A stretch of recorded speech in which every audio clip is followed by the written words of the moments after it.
Buenos días, felices de poder estar con ustedes hoy otra vez y agradecidos de verdad, Gloria y Erika, por compartirnos lo que Dios ha hecho en sus vidas y la felicidad y el gozo que vienen a la vida de una persona solo por tener al Señor Jesucristo. Y como siempre, gracias, Aure. Nos bendices demasiado con tu música y de verdad que es algo precioso para alentar nuestro corazón y, en mi caso, empezar la predicación. Seguimos con Romanos, llegamos hoy al versículo 9 del capítulo 1, que dice lo siguiente: porque testigo me es Dios, a quien sirvo en mi espíritu, en el evangelio de su Hijo, de que sin cesar hago mención de vosotros, siempre en mis oraciones. El hombre siempre se ha dado la tarea de tratar de entender, de explicarse plenamente qué es lo que motiva realmente al hombre. ¿Por qué un hombre piensa de la manera que piensa? ¿Por qué actúa de la manera que actúa? Muchas veces nos quedamos anonadados, ¿verdad?, al ver reacciones que jamás imaginamos de alguna persona, incluidos nosotros mismos. Claro, cuando las malas acciones son nuestras, generalmente tenemos una justificación. Pero cuando vienen de otra persona, nos asustan, las juzgamos. Es más, llegamos al punto de decir, no lo conocía, al ver reacciones que pasan en ciertas personas.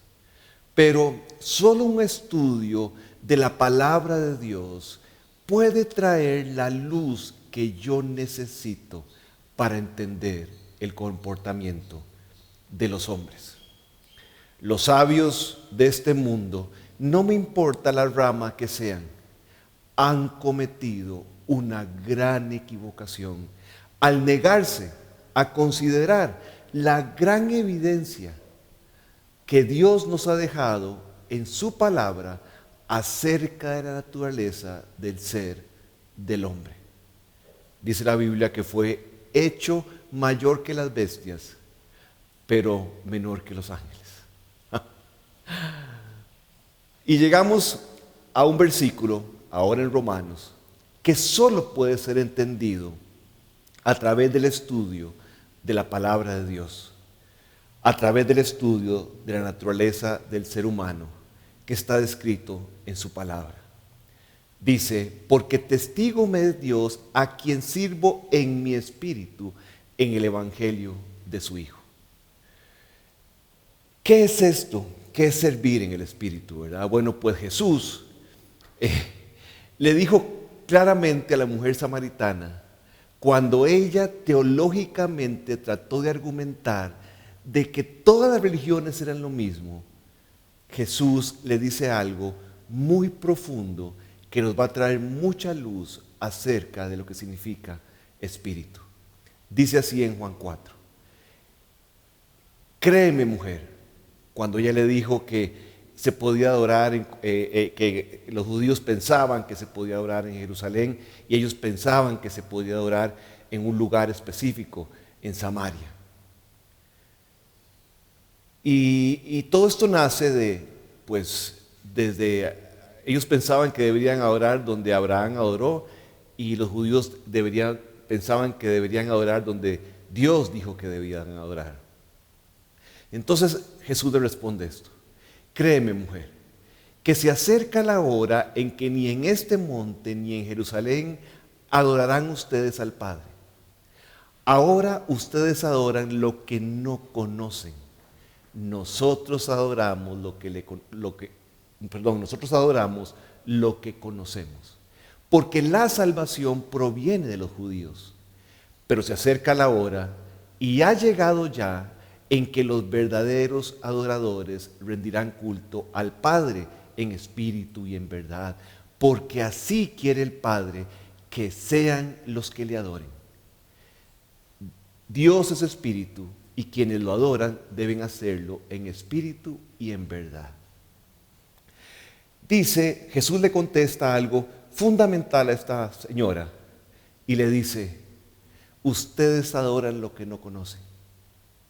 ¿Cuánta gente sigue a Dios pensando que lo conoce, imaginándose que lo conoce, no conociéndolo verdaderamente? Y ustedes, dice, nosotros adoramos lo que conocemos, dice Jesús. Por supuesto, la única manera de adorar a Dios es haciendo la voluntad de Dios y conociendo la voluntad de Dios como Él quiere ser adorado. Y después le dice: ya no es un lugar, ya no va a ser un lugar importante, ya no ocupamos un lugar para adorar, ya no más, ya no hay más rituales para adorar, se acabaron. Le dice: ahora, dice, los que adoran a Dios deben hacerlo en espíritu y en verdad. ¿Escucharon? Solo aquellos que lo adoran en espíritu y en verdad, los que conocen la verdad, lo pueden adorar. Jesús dijo: yo soy la verdad. Los que conocen a Cristo, que han sido renovados, cuyos espíritus han sido resucitados, son los que pueden adorar al Padre. Entonces, ¿qué significa servir a Dios en espíritu? ¿Qué significa esto? Bueno, vamos a usar un versículo que está en 2 Corintios 10, que nos va a ampliar un poquito el panorama acerca de esto.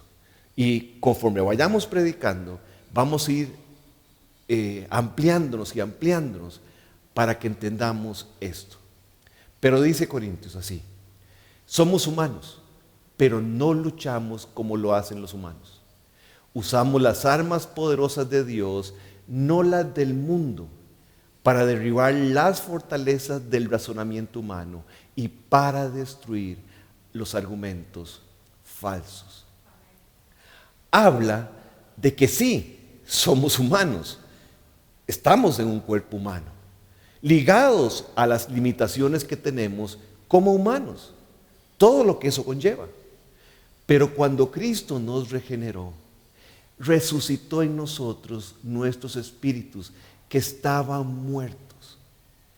Y con el espíritu resucitado trajo recursos y herramientas, armas que son poderosas en Dios para traer libertad de todos aquellos argumentos falsos que nos esclavizaron por años.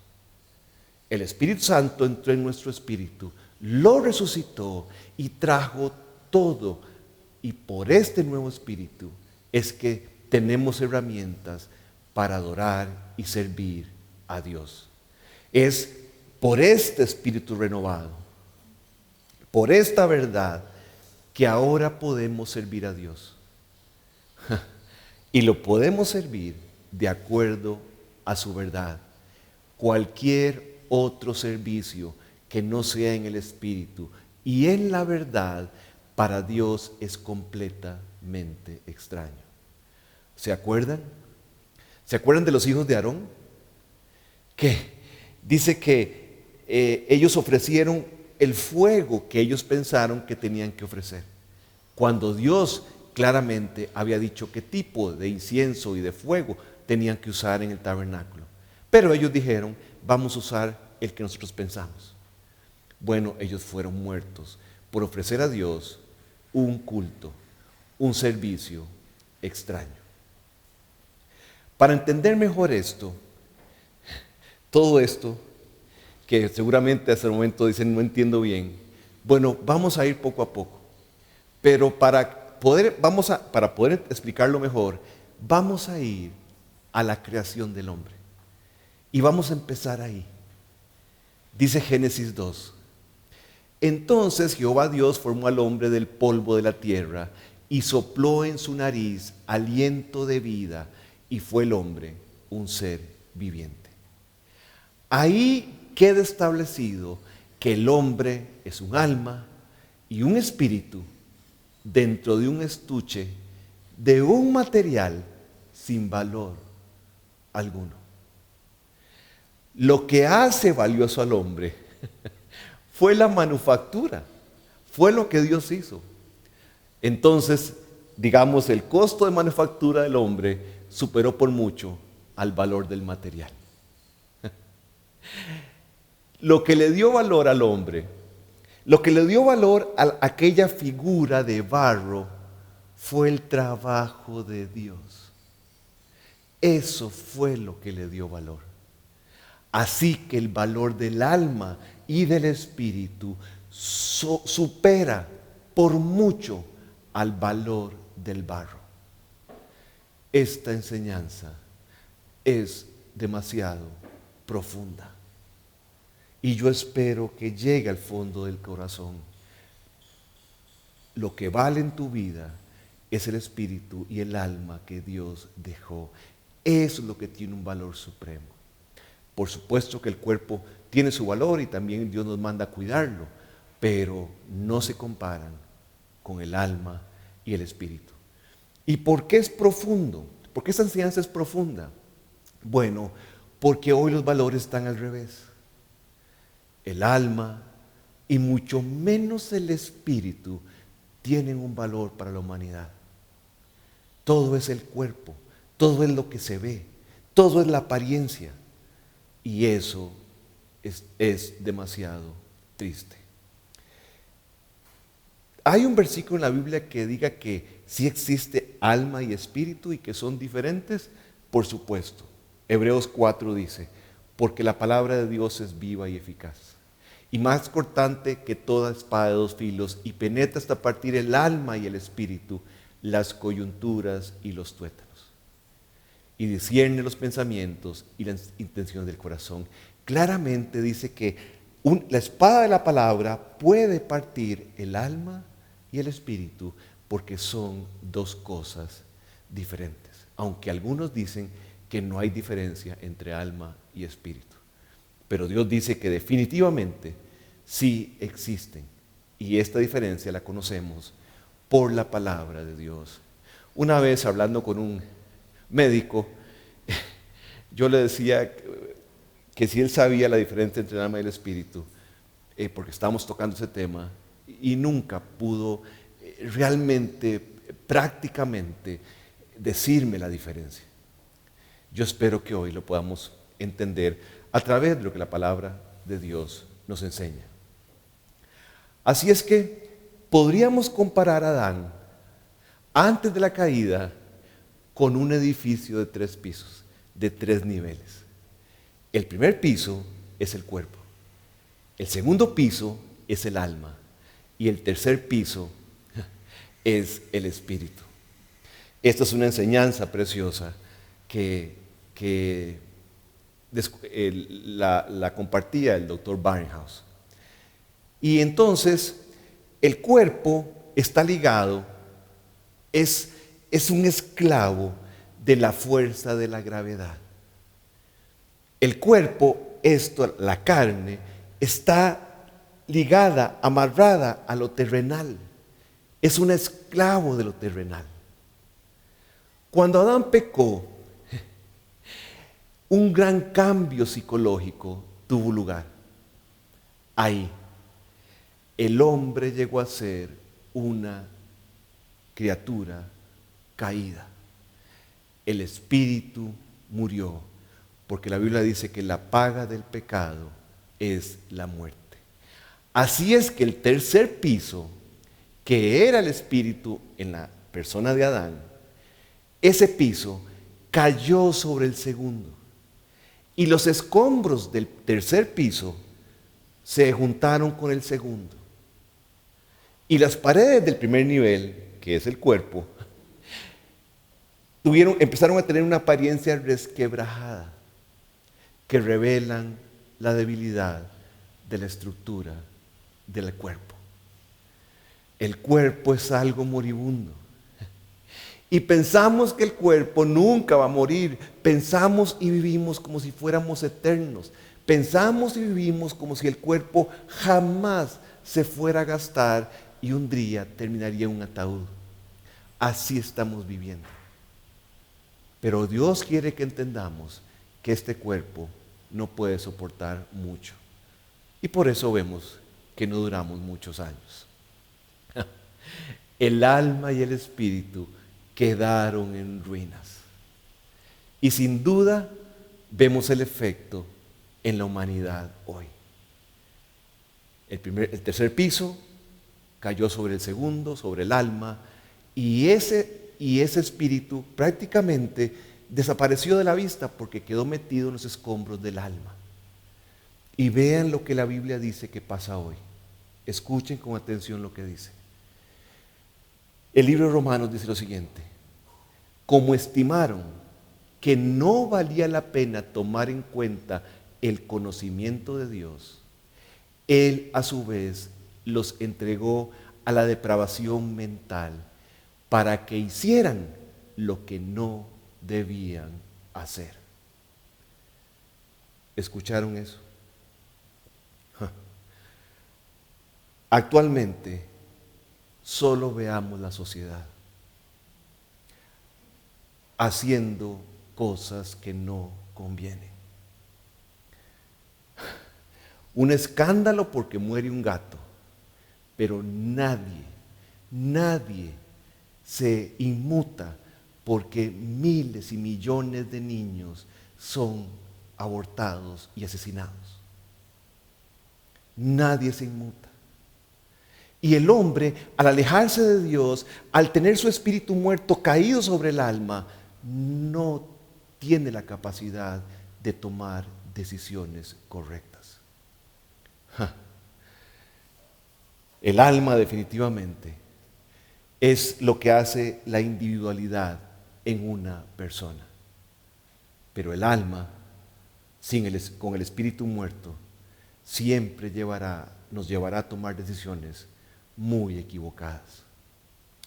El espíritu es la conciencia dada por Dios. A través de ella nos damos cuenta y todos sabemos de la existencia de algo, de alguien que es más puro y más santo que nosotros. Cuando Adán pecó, todo su conocimiento fue completamente distorsionado y confundido. Completamente. El cuerpo y el alma funcionan, claro, aún después de ese acontecimiento de la caída, pero quedaron completamente ligados a la gravedad, a lo terrenal. ¿Escucharon eso? Nuestra alma, lo que somos, quedó amarrado, esclavo de lo terrenal. Y el espíritu, por el cual debemos conocer a Dios y obedecerle, quedó en ruinas, destruido sobre el alma. Y el alma ahora es rebelde. Por eso la Biblia dice: por cuanto los designios de la carne son enemistad contra Dios, porque no se sujetan a la ley de Dios, ni tampoco pueden. La mente es parte del espíritu.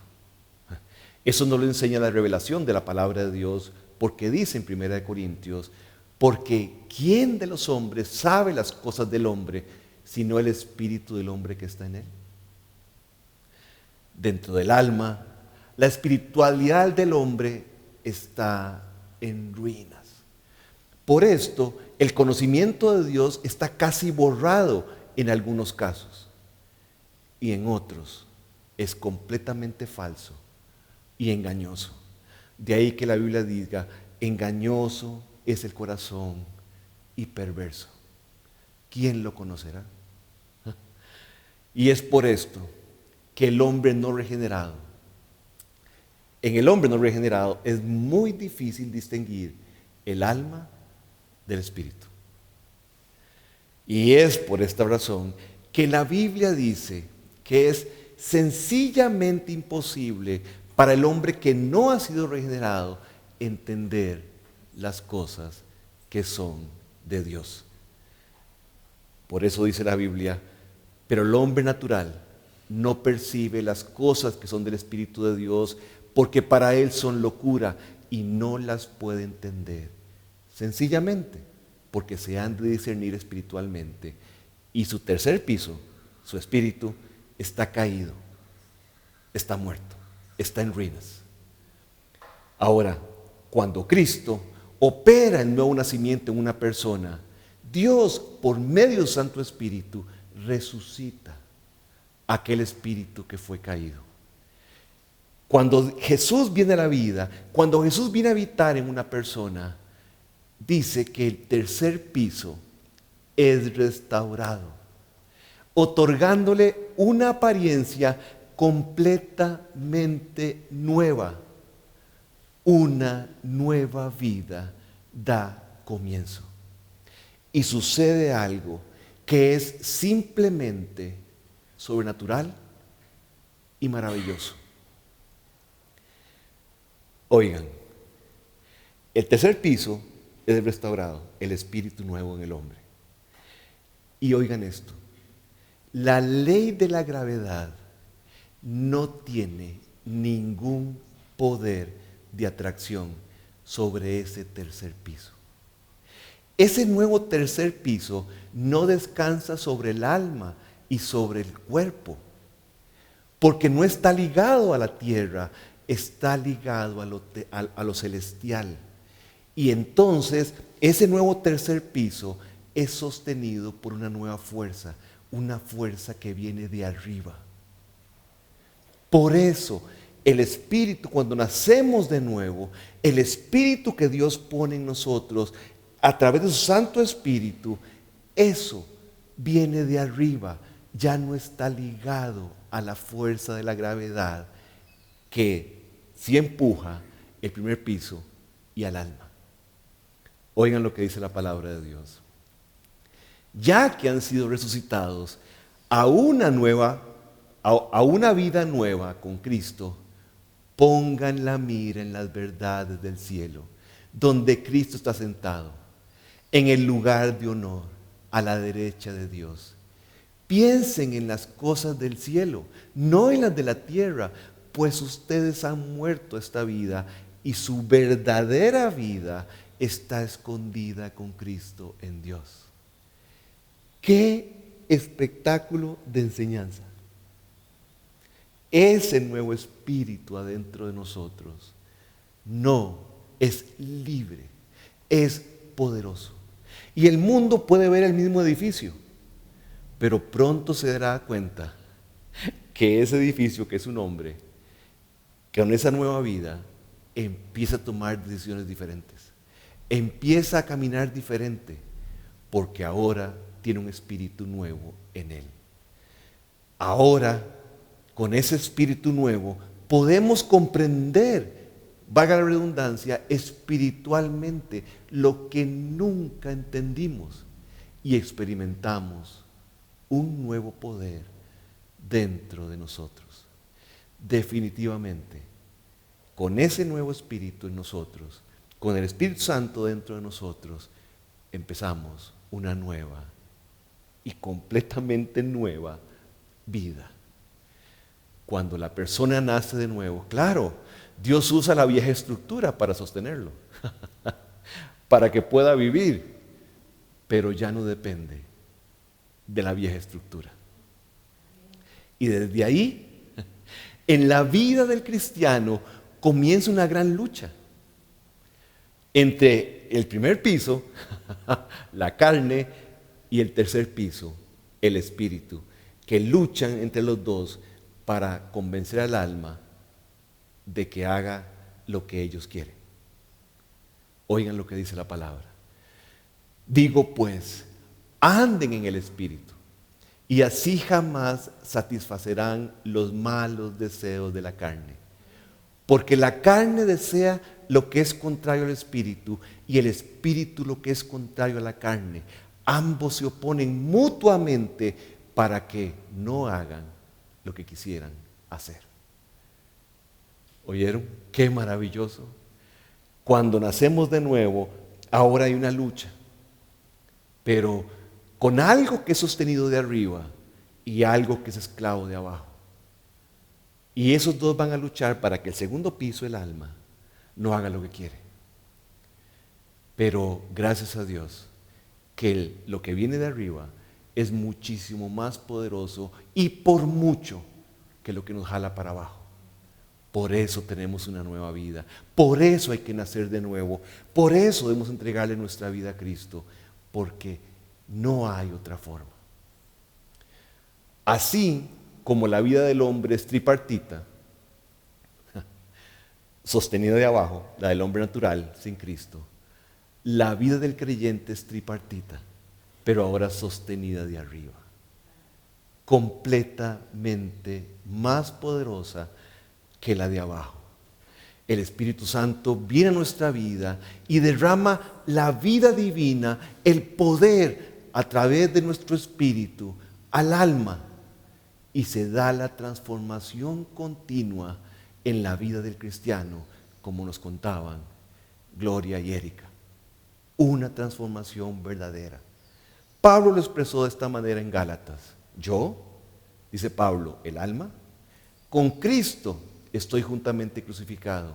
Y ya no vivo yo. La personalidad dominada, ¿verdad?, por Cristo, vive Cristo en mí. Esa es la gran diferencia entre una religión y el nacer de nuevo. Esa es la gran diferencia entre tratar de servir a Cristo en mi esfuerzo y el de servir a Cristo en el poder que viene de lo alto. Pablo servía a Dios en su espíritu, con una vida de poder que venía de arriba, desde que Dios lo había topado en el camino a Damasco. Ahora vamos a presentar un ejemplo que nos da la palabra, donde nos va a dejar claro muchas cosas. Vamos a tomar de ejemplo al apóstol Pedro. Y vamos a ver cómo un mismo cuerpo puede ser usado por el alma, puede ser usado por el espíritu y puede ser usado por el diablo a través de la carne. ¿Se acuerdan? Podríamos decirlo de otra manera, cómo una persona puede ser dominado por su tercer piso, por el segundo piso o por el primer piso, dependiendo de su vida y su relación con Cristo. Jesús les preguntó, ¿pero ustedes quién dicen que soy yo? Y Pedro respondió y dijo, tú eres el Cristo, el Hijo del Dios viviente. Y Jesús le dijo inmediatamente, Pedro, en este momento estás siendo usado por el Espíritu. Eso que estás diciendo no pudo venir de la carne, tuvo que venir del Espíritu. Claro, Pedro seguro dijo, wow, ¿cómo me usa Dios, verdad? Así es que Jesús empieza a contar que Él moriría, que iba a ser crucificado. Y Pedro seguro dijo, quiero ganarme otra medallita. ¿Verdad? Su carne, su alma dominada por la carne dice, quiero ganarme otra medallita. Y le dice a Jesús, Jesús, jamás, Señor, ten compasión de ti mismo, jamás esto te acontezca. Inmediatamente el Señor volvió y le dijo, quítate delante de mí, Satanás. Ahora él está dominado por el primer piso. ¿Ven? Un cristiano tiene una lucha dentro de sí. El incrédulo no, el incrédulo siempre será dominado por la carne. Pero el creyente puede ser dominado por el Espíritu si él tiene una correcta relación con Dios, o si él pierde esa relación con Dios, entonces puede ser dominado por la carne, por lo terrenal, como le pasó a Pedro. Así es que si el diablo, el espíritu y el orgullo humano pueden usar los mismos labios, tenemos que estar listos para examinar todo lo que oímos de acuerdo al estándar de la palabra de Dios.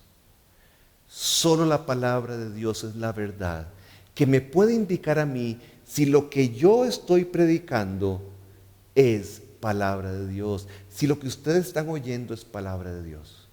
Y por eso Pablo y sobre todo Lucas, que escribe el libro de Hechos, estaba impactado con los creyentes de Berea. Porque oigan, dice que los creyentes de Berea, después de escuchar al apóstol Pablo, dice, y estos eran más nobles que los que estaban en Tesalónica, pues recibieron la palabra con toda solicitud, escudriñando cada día las Escrituras para ver si estas cosas eran así. ¿Por qué hay tanto engaño en las religiones y en las iglesias? Porque sencillamente no tenemos el hábito de estudiar la palabra de Dios. La constancia de leer y de ir todo el tiempo a examinar la palabra para ver que si lo que oigo es correcto o incorrecto. ¿Me podría dar unas pistas, Rodrigo? Sí, sí, claro. Yo puedo ver lo falso cuando, ¿verdad? Aunque se mencione la Biblia en una predicación, no se enfoca en la cruz de Jesucristo. No se enfoca en el Evangelio del Señor Jesucristo. Es más, puede ser que lo mencionen, pero no es el centro. Simplemente el énfasis está en otras cosas. Oigan lo que decía John Stott. Pongan atención a esto y lo quise traer literal para no perder nada de lo que él dice en este párrafo. Dice así. Predicar la salvación por gracia es ofender a la gente e invitar a la persecución, por supuesto. Porque nosotros le decimos a la gente que son pecadores perdidos y que no hay nada que puedan hacer para salvarse. Eso golpea muy fuerte el orgullo del hombre y generalmente nos lleva a que nos persigan y hablen mal de nosotros. Sigue diciendo John Stott, solo tenemos dos opciones. Una es predicar que los seres humanos están en rebelión contra Dios, sujetos a su justo juicio y perdidos, y que el Cristo crucificado, que llevó sus pecados y su maldición, es el único y suficiente Salvador disponible. La otra opción que tenemos para quedar bien con el mundo y para hablar a la gente lo que la gente quiere escuchar, dice él, la otra, repito, es destacar el potencial humano. Cristo solamente cuenta para reforzar esas cualidades. Pero la cruz no es realmente necesaria, excepto para exhibir el amor de Dios. Y de este modo inspiramos a mayores esfuerzos. Sí, Cristo sí es mencionado, pero solamente para decir lo bueno que era y decirle a los que están viviendo como Él que así deben vivir y que bonito y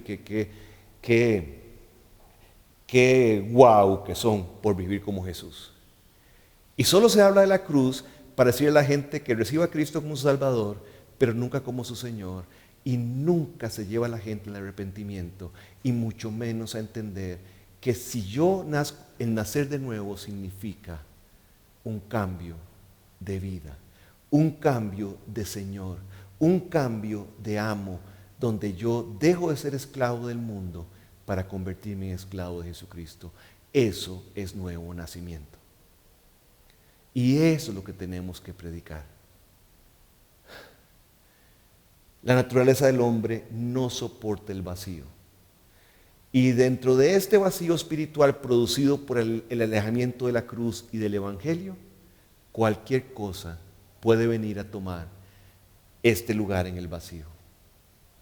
El hombre no regenerado, el hombre que no ha nacido de nuevo, por supuesto, vive toda su vida guiada por las pasiones, en un camino carnal, en enemistad con Dios. Y solamente es guiado por sus propios principios llenos de avaricia, dominado completamente por la ley de la gravedad, por la ley terrenal, por las leyes y los fundamentos de este sistema. Humanamente hablando, el hombre sin Cristo no tiene otra alternativa. Jesús lo dijo cuando dijo, de cierto les digo, que todo aquel que practica el pecado, esclavo es del pecado. El hombre sin Cristo no tiene alternativa. Es un esclavo. Claro, a veces ese hombre, esclavo del pecado, se refugia en el altruismo, ¿verdad? Se refugia en las buenas obras, solamente para alimentar su ego y satisfacer su conciencia. Cualquier religión que un hombre tenga es un calmante de su verdadera condición, aún el cristianismo. ¿Oyeron eso? Cuando tú lees la Biblia, para que te vaya bien. Cuando tú haces cosas para Cristo solo para ganarte la salvación o para quedar bien con Él, porque pecaste y entonces quieres hacer una penitencia, entonces lees dos capítulos más al día, etc. El cristianismo se puede convertir en una religión en la vida de una persona.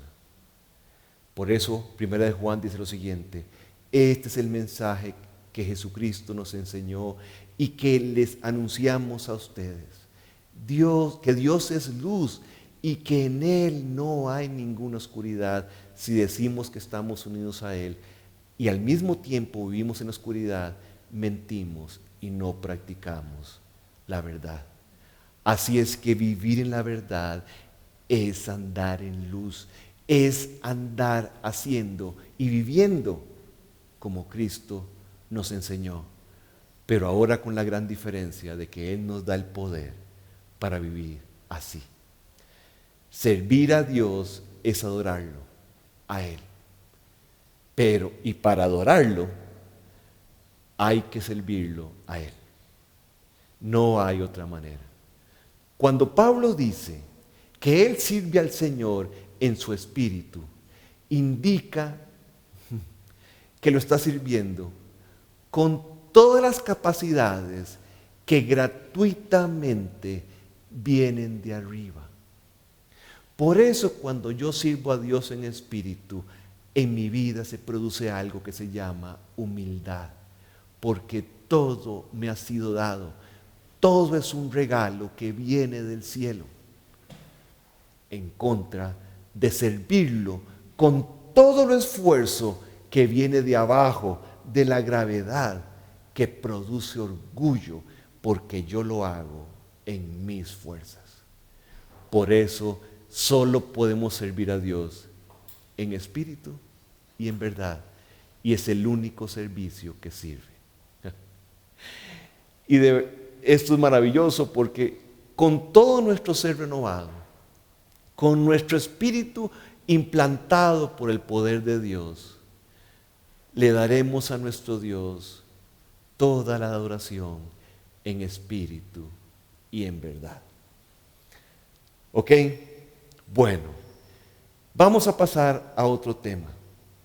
En el versículo 11 y el versículo 13 de Romanos, que no se pueden cumplir sin la explicación del versículo 9.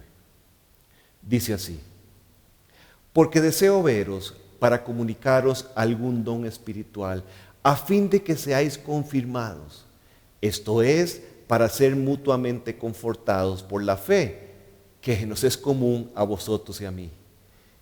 Dice Pablo, continúa en el versículo 13, para tener también entre vosotros algún fruto, como entre los demás gentiles.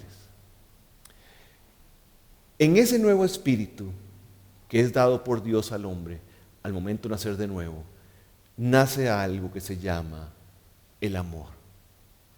Y no solamente el amor, sino el poder que necesitamos para servir. La característica más importante del amor es el desinterés. Por eso tenemos que ir a la cruz y ver todo lo que Dios hizo con el único interés de salvarnos. Ese es el verdadero amor y el que debe inundar nuestras vidas por el Evangelio. Pablo amaba a los romanos y estaba lleno de deseos de establecerlos en la fe y derramar sobre ellos todo aquello que le había sido dado a él, todos aquellos dones para santificar, para hacer crecer a la gente que él influenciaba. Él quería darles todo aquello que había transformado su vida y que lo podía hacer con ellos. Una vez que se ha nacido de nuevo, existe una necesidad profunda de ser establecidos en la fe por medio de la palabra de Dios. ¿Qué es ser establecido? Bueno, es conocer y hacer una realidad todo aquello que nos fue dado cuando se reconstruyó el tercer piso. Todo aquello que nos fue dado en el momento en que le entregamos nuestra vida a Cristo. Y cómo eso nos puede guiar a la victoria constante en la vida cristiana sobre el pecado y así llevarnos a la santidad que verdaderamente honra a Dios. Ser establecido es simplemente traer estabilidad y constancia a la vida. Por eso Pedro decía, añadan a la fe que los salvó virtud. Que esa fe que nos salvó se convierta en vida en todo lo que hacemos. Eso es ser establecido. Nosotros, todos, nacemos con una mente carnal, que dice la Biblia que está en enemistad con Dios y que no se sujeta a la ley de Dios y que tampoco puede. Venimos a Cristo o nacemos y crecemos tan alejados que ni siquiera podemos entender las cosas de Dios. Y para colmo de males, sujetos, esclavos a la gravedad, atados a lo terrenal, atados al sistema de ideas y modas de este mundo, del cual yo nunca pude escapar hasta que Cristo intervino en mi vida. Es solo el Espíritu Santo, por medio de la palabra de Dios, el que puede hacer esta labor de transformación en una persona y darle la fortaleza para superar todas aquellas viejas fuerzas y llevarlo a vivir algo nuevo. Por eso decía, desead como niños recién nacidos la leche espiritual no adulterada para que por ella crezcáis. Y también Jesús en su oración, cuando oró por todos nosotros, Él dijo, Padre, santifícalos en tu verdad, tu palabra es verdad. La palabra santificar significa hacernos santos, separarnos, llevarlos a lo que ya son, conformarse al nuevo hombre, al nuevo espíritu que les fue dado. Esa fue la oración de Jesús al Padre antes de ser crucificado. Pablo a los Efesios les da el mismo consejo. Dice así, desháganse de su vieja naturaleza pecaminosa y de su antigua manera de vivir que está corrompida por la sensualidad y el engaño. En cambio, dejen que el Espíritu les renueve los pensamientos y las actitudes. Pónganse la nueva naturaleza creada para ser a la semejanza de Dios, quien es verdaderamente justo y santo. Y me impacta que termine de esta manera. Así que, dejen de decir mentiras. Una característica de un hombre que no ha nacido de nuevo es que siempre vive mintiendo, vive de apariencias, vive de lo que piensen los demás y por eso tiene que echar mano de la mentira. Era un comercial nada más. Así es que Pablo quiere que estos romanos, como todos nosotros, lleguemos a amar lo que Dios ama y lleguemos a odiar lo que Dios odia como Dios lo odia. Eso es establecerse, eso es ser establecido. Y solamente la llenura del Espíritu Santo y la palabra abundando en nuestros corazones puede lograr esto. El uno sin el otro son anulados. El espíritu sin la palabra es anulada. Y la palabra sin el espíritu es anulada. Necesitamos a los dos. Vivir llenos del Espíritu Santo y una vida constante en la palabra para que llene nuestros corazones. Cuando vemos en la Biblia a los hombres obedientes, ¿verdad? Noé, Daniel, Jeremías, Isaías, no sé, todos esos hombres, Pedro, Jacobo, David, cuando vemos todos estos hombres, anhelamos lo que Dios hizo a través de ellos también. Pero a veces no estamos dispuestos a pagar el precio que ellos pagaron para que Dios pudiera lograr lo que logró en ellos. Por eso el libro de Hebreos nos hace una recomendación preciosa y dice: a fin de que no os hagáis perezosos, sino imitadores de aquellos que por la fe y la paciencia heredan las promesas. ¿Podría repetir ese versículo un momentito diciendo: a fin de que apaguéis el televisor, a fin de que apaguéis el celular, a fin de que apaguéis la computadora, para que seáis imitadores de aquellos que por la fe y la paciencia heredan las promesas? Eso es lo que Dios anhela. Hay que pagar un precio si queremos crecer. Hay que pagar un precio si queremos ser establecidos. Y eso significa sacar tiempo en la palabra, sacar tiempo para oír la predicación, sacar tiempo para participar de los grupos de crecimiento, sacar tiempo para eso. Un sermón a la semana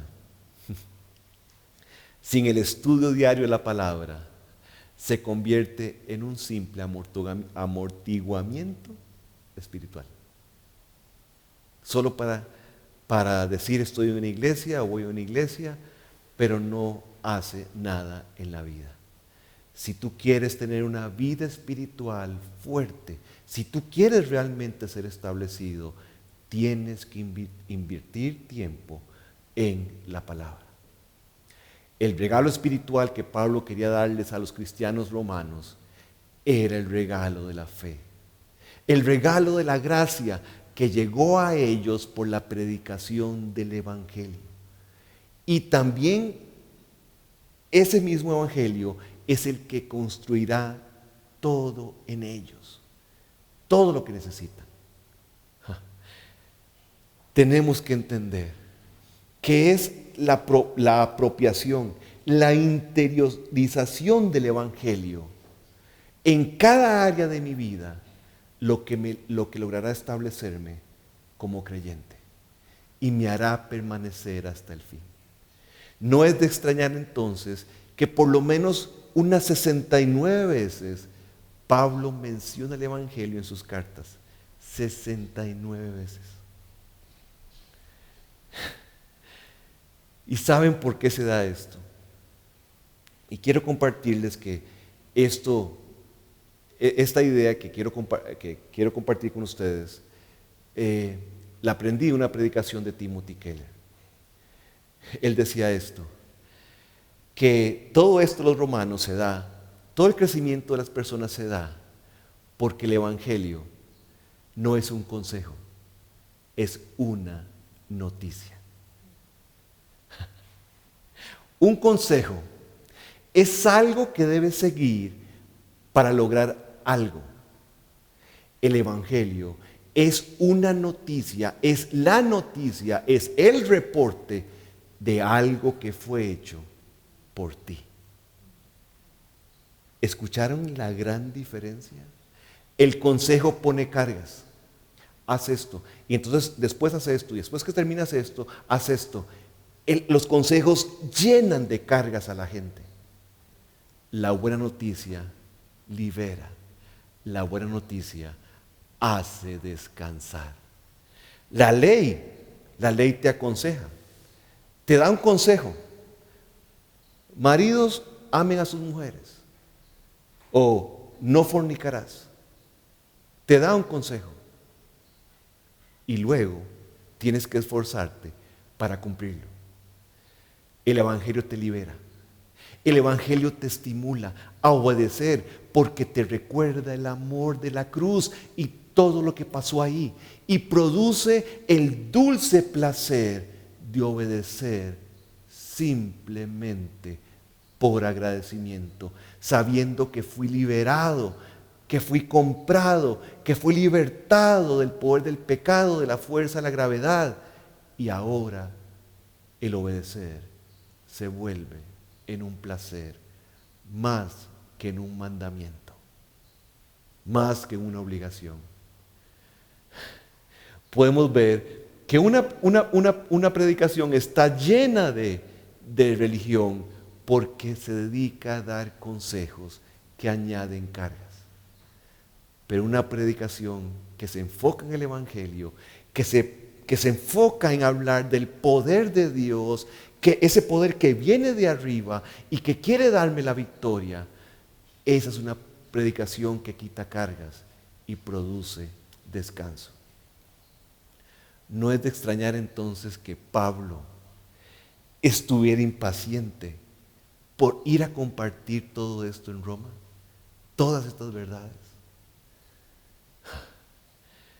No nos imaginamos lo que el poder de la cruz, o sea, el Evangelio, puede lograr en nosotros. Una señora me escribió un día de estos y me hizo esta pregunta. Ella me dice, Rodri, ¿será que yo y mis hijas estamos locas? Porque no le tenemos miedo al COVID. Aquí a 10 metros de la casa hay COVID, hay gente enferma de COVID. Y nosotros estamos felices, contentos, descansados. Y yo le hablo a la gente y le digo, ¿por qué tienen miedo? ¿Cuál es el problema? Entrégale su vida a Cristo. Y si el COVID los toca y tienen que ser llamados a la eternidad, irán al cielo. Dice, y la gente me deja hablando sola. Y hoy empezamos a orar, mis dos hijas y yo, y me dice, y nos preguntamos, y todas dijimos, estamos felices, descansadas. Entonces yo le contesté el mismo versículo que acabo de decir. El hombre natural no percibe las cosas que son del Espíritu de Dios, porque para él son locura. Usted no está loca, los que están locos son ellos, que no pueden creer que podemos depender de un Dios. No nos imaginamos la vida que Dios nos puede dar cuando se la entregamos a Él. Pablo decía, es para ser mutuamente confortados con la fe que nos es común a vosotros y a mí. El agradecimiento y por ende la obediencia de ustedes, los que me están escuchando, en respuesta al Evangelio predicado, produce mucho gozo en nosotros, no solamente en mí que estoy predicando, sino en cada uno de los que está realizando este trabajo para que pueda llegar a ustedes.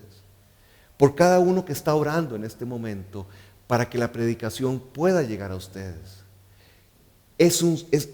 Hay mucho gozo en nosotros cuando eso pasa.